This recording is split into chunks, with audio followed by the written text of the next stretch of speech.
Bila ini pula mengenai pemansuhan artikel 370 dilihat sebagai strategi Perdana Menteri India Narendra Modi mengukuhkan kedudukannya seandainya berlaku referendum di Kashmir.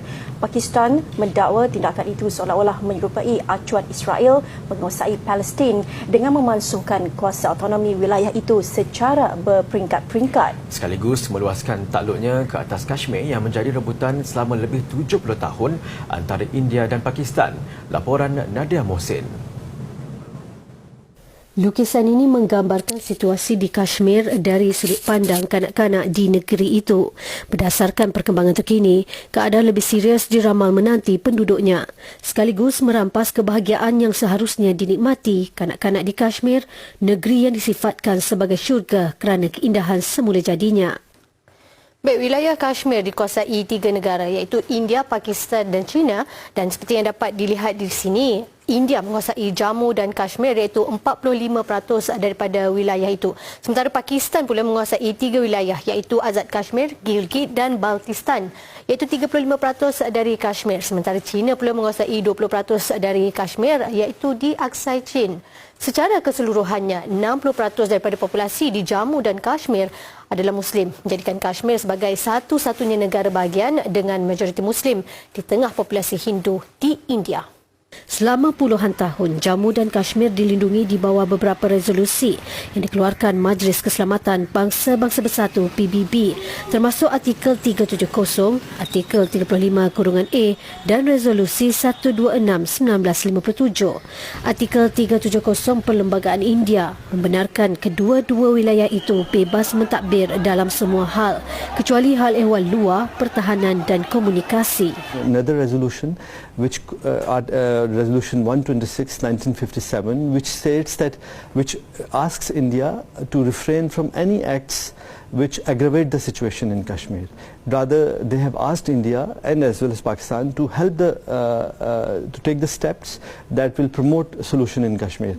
So the risk is that there will be increased repression in Kashmir because people of Kashmir are not at all happy. You know, they're all dead against this article. Let me explain to you. The Article 35(a) was originally, it gives the guarantee to Kashmiri that no non-Kashmiri, like from any other Indian state, can buy property or rights in settle down in Kashmir.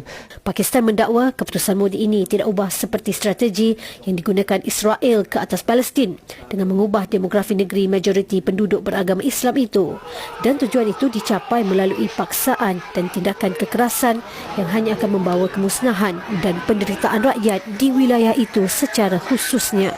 It's just like Israel, you know, is ignoring all the things in Palestine.